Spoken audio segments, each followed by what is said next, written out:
The door slammed behind me, the sound bouncing off the concrete walls like a warning.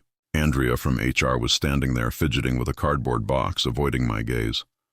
Across the office, a young man in an expensive suit, Brandon Shaw, Harvard MBA, top of his class, ran his fingers along the edge of my desk like he owned it. My desk, my office, my 20-year career condensed into polished wood and brass handles he thought he deserved. "I'm Isaac Pearson," I said, voice steady, though the heat in my chest could have melted steel. "I've been running this refinery safety for 2 decades. I've seen more leaks, near misses, and fire scares than most people see in a lifetime." Brandon smiled, as though hearing that only proved I was quaint. "Isaac, I'm excited to bring some modern approaches to safety management.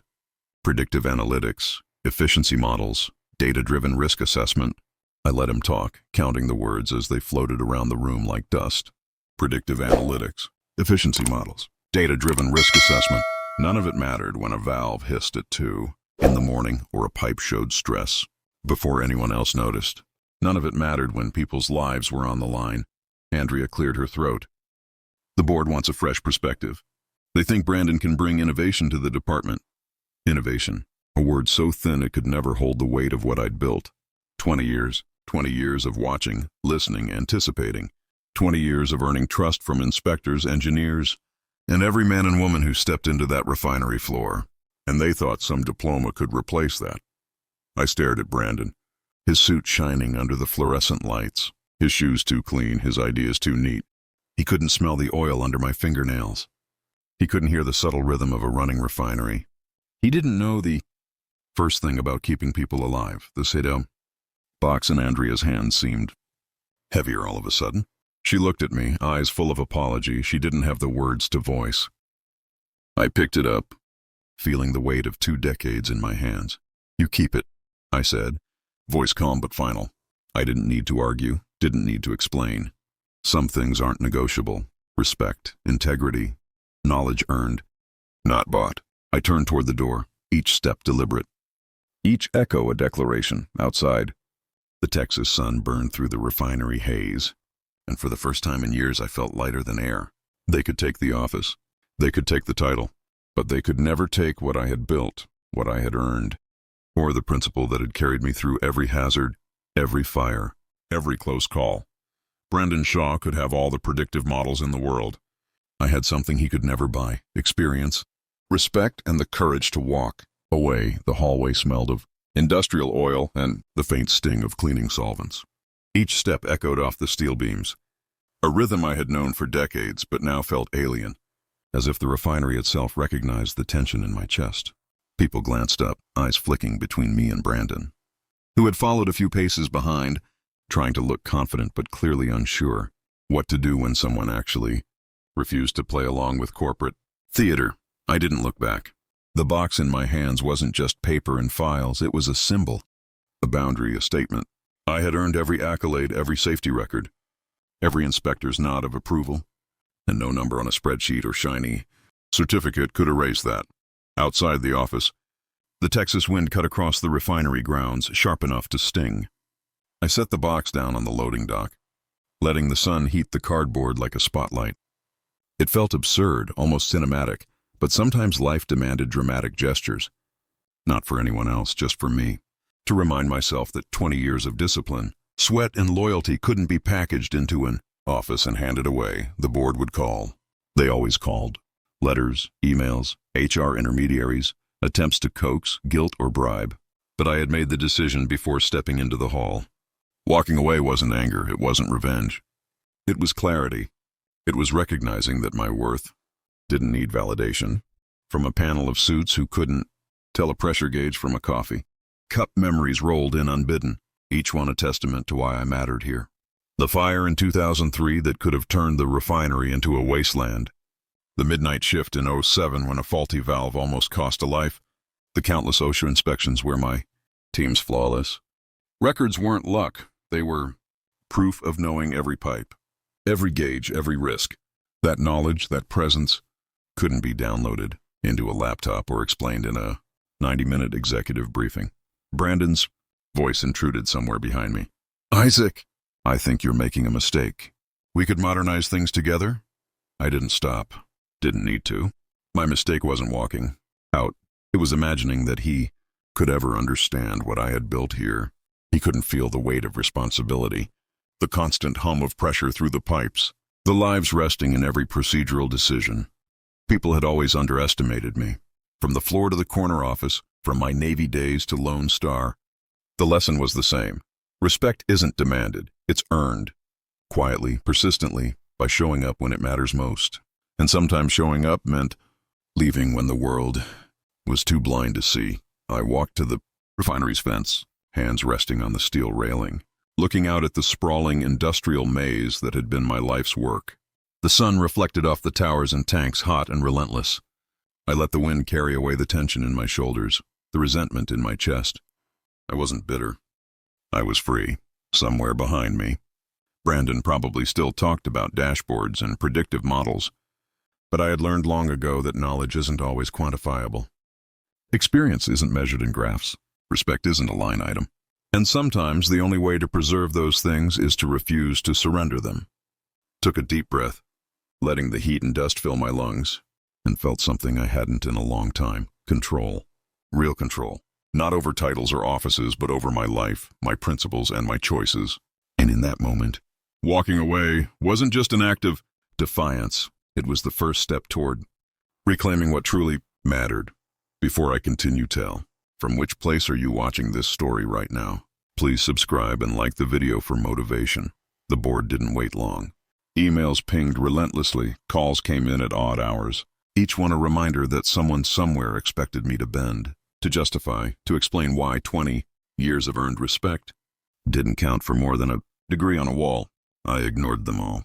I had spent my life managing emergencies that demanded instant decisions. But this was different. This required patience, observation, and knowing exactly when to strike. I walked the refinery floor, boots crunching over gravel and steel, eyes scanning valves, gauges, and pipes as I had done thousands of times before. Every hiss, every vibration, every faint metallic groan was a conversation I understood. A language that Brandon Shaw's spreadsheets would never speak. Workers nodded as I passed. Not because I was a manager, but because they trusted me. Their trust was invisible but unbreakable, woven from years of showing up in the middle of chaos and making sure everyone walked home safe. The memory of 2009 haunted me for a moment. A faulty pump on the Eastern Line, a chain reaction that could have ripped through 3 tanks if not caught in time. I had been the first one there, knee-deep in scalding water and chemical residue, directing the response while every corporate memo and modern methodology sat neatly ignored in an office far away. That day had defined me. It wasn't glory I chased. It was results. Lives protected, accidents prevented. And now some Harvard MBA was supposed to think a model could replace that. Even as the emails piled up, my mind worked. I knew the board wanted compliance, predictability, and a shiny story for shareholders. They didn't care about pipes, inspections, or human lives. They cared about optics. That was my opening. They were blind to what mattered. And I intended to make them see. I started compiling my own data, but not the kind Brandon could generate with a laptop. This was proof, irrefutable and visceral. Incident reports, decades of inspection results, safety improvements no one had ever bothered to quantify. Each file was a story, a record of lives protected, systems reinforced, disasters averted. I didn't need to flaunt a degree. I had results, real results, tangible, undeniable. One afternoon, the board scheduled a meeting. I walked in, not flustered, not apologetic. Brandon sat there, perfectly coiffed, confident, ready to pitch analytics and predictive dashboards, as if they were the answer to every question. Andrea sat nearby, fidgeting, still sympathetic, still trying to bridge the impossible gap between logic and principle. Spoke first, not to argue, not to negotiate, but to remind them why I was there. I've been running this facility for 20 years. Not with theory, not with dashboards. With knowledge, experience, and people who trust me. You've asked for innovation. I'm offering it. Safety that doesn't just look good on paper. It works. Every day, every hour, without fail. Brandon opened his mouth, probably to tout his models, but I didn't let him finish. I presented my records, 20 years of spotless inspections, 0 major violations, minor findings addressed immediately, and hundreds of situations where quick decisions had prevented catastrophe. Each number, each story, each detail hammered home a single truth. This was my work, my responsibility, my legacy. The room went quiet. The board members shifted, uncomfortable, as though facing a reality that couldn't be smoothed over with charts or PowerPoint slides. I wasn't just defending a title. I was defending 2 decades of diligence, trust, and integrity against a corporate fad dressed in a suit. Then I did what I had known I might have to do from the moment Brandon walked into my office. I didn't wait for permission. I didn't ask for validation. I leaned forward, letting my presence fill the room, and said, "If you think Harvard's predictive analytics can replace human judgment, trust, and experience, you're welcome to try. But I'm not handing over what I've earned. If this board wants innovation without understanding the foundation it stands on, then I'm done here." Silence followed. Not the polite procedural silence of a meeting room, but the heavy, stunned silence of people realizing that someone wasn't negotiating, wasn't scared, and couldn't be dismissed. Brandon looked like he'd been punched, his confidence faltering. Andrea's face betrayed relief and anxiety all at once. I left. No dramatic storming, no theatrics. Just the quiet authority of a man who knew his worth and refused to compromise it. Outside, the refinery stretched under the hot Texas sun, humming with the rhythm of work and life and resilience. I breathed it in, the oil and steel and dust filling my lungs, grounding me. I wasn't running from anything. I was reclaiming control. Control over my career, my principles, and my life. I had walked into that boardroom with nothing but the truth, and it was more powerful than any MBA, any title, any fancy suit. And in that moment, I knew that whatever came next, I had already won something the board could never measure. Respect, not for my position, but for what I had built, and for refusing to let anyone take it lightly. The next days weren't quiet. They were a storm dressed in email notifications, phone calls, and the constant hum of speculation that followed me wherever I went. Everyone at the refinery knew. Whispers carried faster than any memos. Workers stopped mid-task to nod as I passed, their eyes saying what words couldn't. "We know." "You're right." Brandon tried to maintain his air of authority, walking the floors with his tablet, clicking through graphs no one bothered to look at. He was competent with data, but he lacked the one thing that mattered: presence. People needed someone who could read the refinery like it was a living organism, someone who could smell danger before it announced itself. That wasn't in any MBA textbook. I spent the mornings walking the grounds, inspecting systems, checking gauges, talking to the crew. I asked about the smallest details, the hum of a motor, the pressure on a pump, the cadence of the shift change. Every small observation, every story shared by a worker, was proof of what I already knew. This refinery thrived because people trusted me, because I had earned it, not because anyone had signed a diploma. And then came the calls from the board, thinly veiled threats disguised as concern, attempts to pull me back into meetings I had no intention of attending. Each one ended the same way: polite refusal. I didn't need to convince them. They needed to be reminded. Every interaction became a chess move, every pause a message. I had the leverage that no spreadsheet could measure, the loyalty of the people who actually kept this refinery alive. Brandon tried to assert himself. "Isaac, the board is giving me authority now. You need to work with me." I didn't answer immediately. I let him fume. I let him realize that authority isn't a title. It's earned every day, through respect, experience, and results. "I've spent 20 years building this," I said finally. Voice quiet, but cutting through the room like steel. "You can have a title, you can have a corner office, but you don't have the people, you don't have the experience, and you don't get to walk in and override what 2 decades of proven safety can't be replaced by algorithms." The look on his face was priceless. Frustration, disbelief, panic, the first cracks of doubt that years of corporate polish couldn't hide. I walked away, leaving him staring at a wall of reality, at a workforce that didn't care about predictive models. They cared about me. I spent the afternoons reviewing safety protocols, not because anyone asked me to, but because I cared. I walked the refinery grounds, talking to inspectors over coffee breaks, sharing insights, checking in on systems. Maria Rodriguez from the State Commission stopped by, one eyebrow raised as she looked at me. "Isaac, I see you didn't just walk away from the problem," she said. "You're still running things. The board can't just ignore this." I nodded, sipping my coffee. "I'm not ignoring it. I'm just making sure reality stays intact." Word started spreading up the chain. Board members who initially pushed for Brandon began to hesitate, checking reports, calling inspectors, even asking workers for their opinions. The power of real-world competence became undeniable.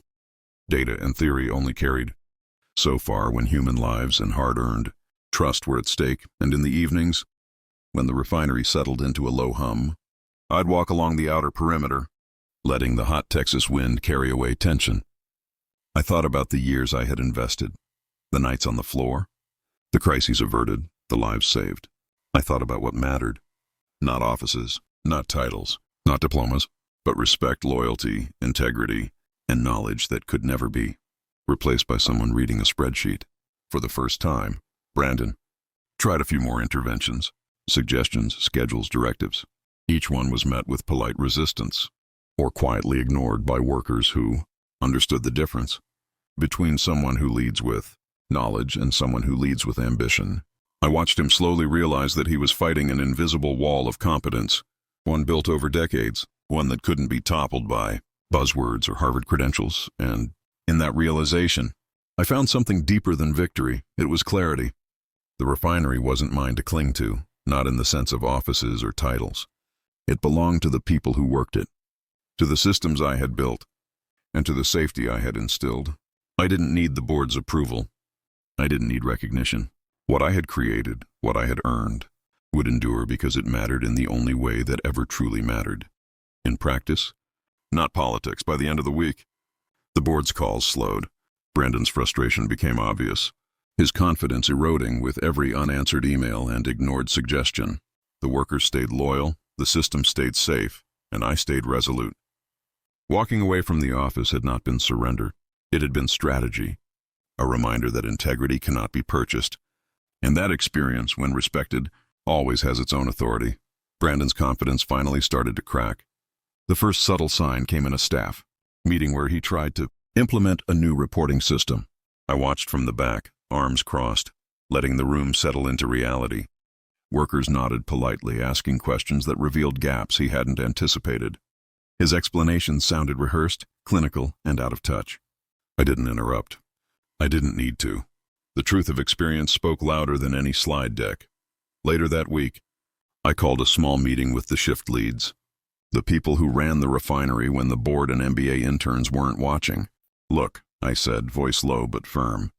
We're not here to argue about titles or offices. We're here to keep this place safe. You follow the rules I've built, and we keep doing what's worked for 20 years.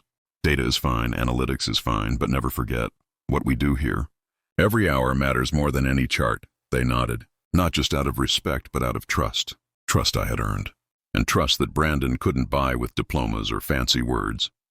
I left the room knowing they would protect the integrity of operations, the real heart of the refinery, whether the board ever acknowledged it or not. Then came the test I had anticipated but didn't want. A surprise inspection from the State Commission. I received a call from Inspector Maria Rodriguez just before the team arrived. "Isaac," she said, "we're on site." "Brandon doesn't know half the places you know. Just keep an eye on things."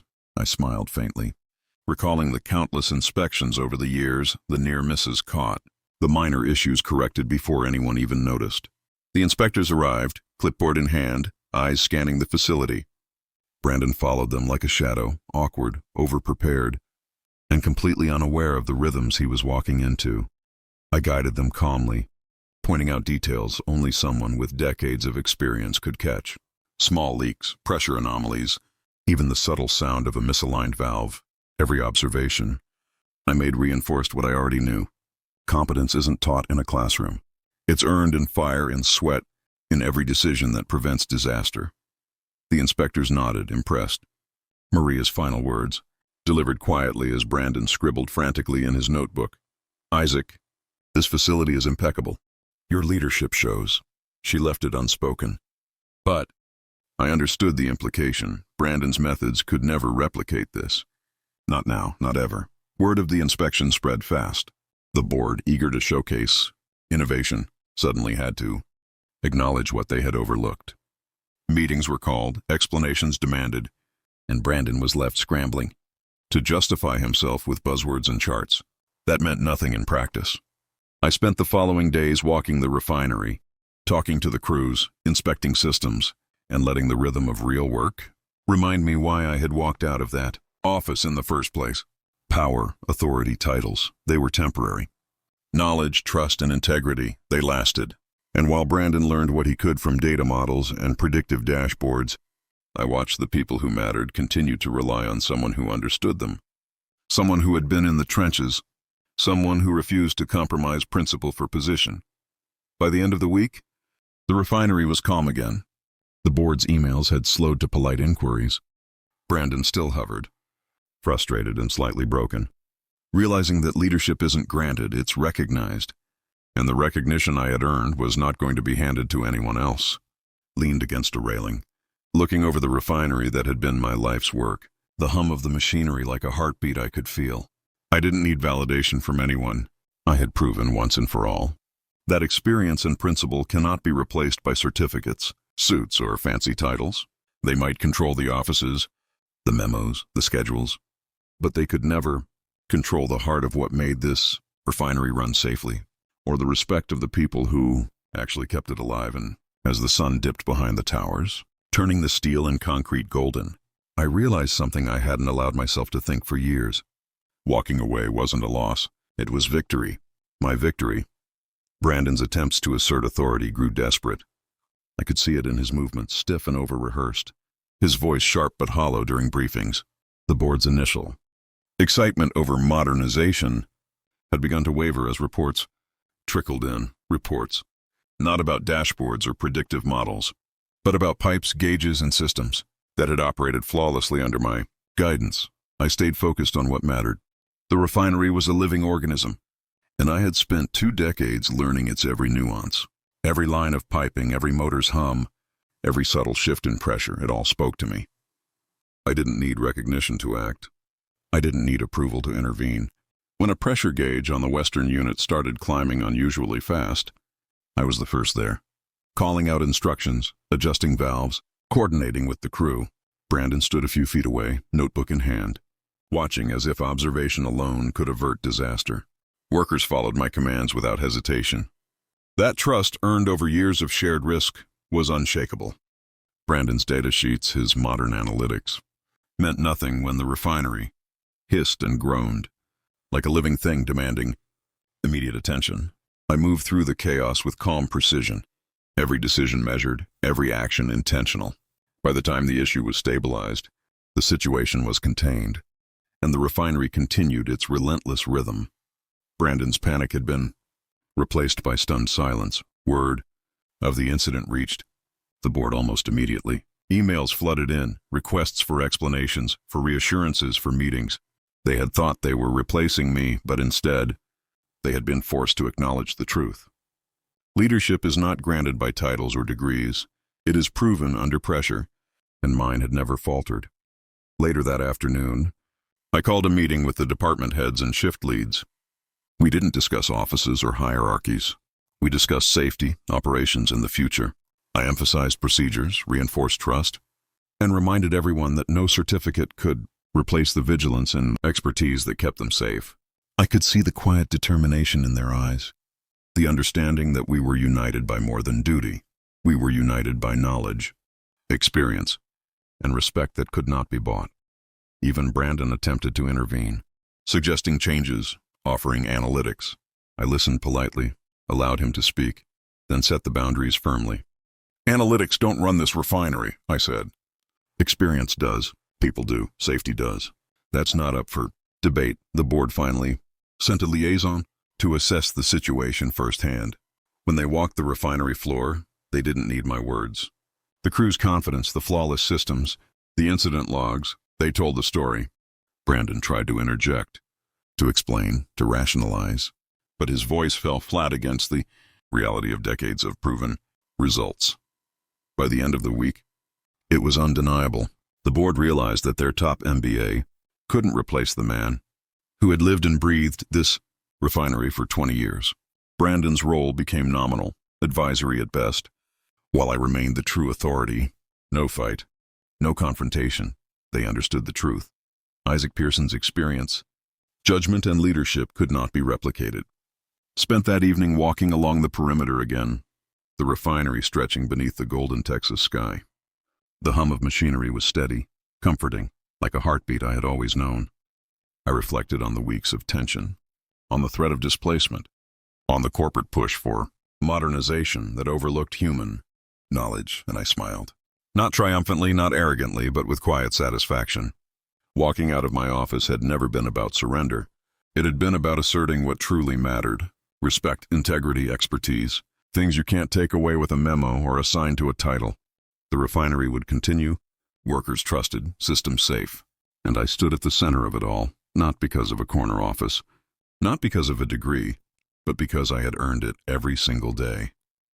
The board could offer whatever titles they wanted, but the real power, the real authority was here, with experience, with knowledge, with people who mattered, and I knew, finally, that no one could ever take that from me. The day the board finally came back to the refinery in person. I didn't wait for them to judge or lecture. I walked the floor as I always had, boots scuffing against steel grates, eyes scanning every gauge, every valve, every corner of the facility. Brandon trailed behind, trying to assert presence. But the workers didn't need his approval. They trusted me, and that trust spoke louder than any title. In the conference room afterward, the board sat, a mix of apprehension and irritation on their faces. Brandon began to speak, listing models, analytics, predictive algorithms. I let him finish, then stood, voice calm but resolute, carrying the weight of decades in every word. "Let me be clear," I said. "This refinery runs because of knowledge, because of experience, because of the people who operate it every day. Not dashboards, not charts, not titles or degrees. I've spent 20 years building a system that keeps people safe, equipment functional, and the company out of disaster. That isn't theory. That isn't hypothetical. That's reality. And reality cannot be replaced by a spreadsheet." Brandon's confident expression faltered. Andrea shifted in her seat, glancing at me with relief, knowing exactly how this would play out. The board leaned forward, some scribbling notes, some just staring at the man who had refused to compromise, who had proven his worth without begging or pleading. I paused, letting the silence stretch, letting the truth settle in the room. "You wanted innovation," I continued. "You got it.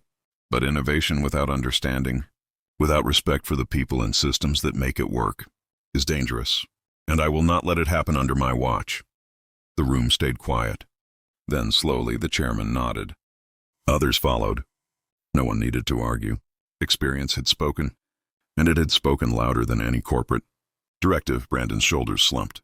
He had the title, the degree, the polished suit, but he had no authority, no respect, and no understanding of what truly kept this refinery alive. It was a harsh lesson, but one I knew he would never forget. Leadership is earned, not granted.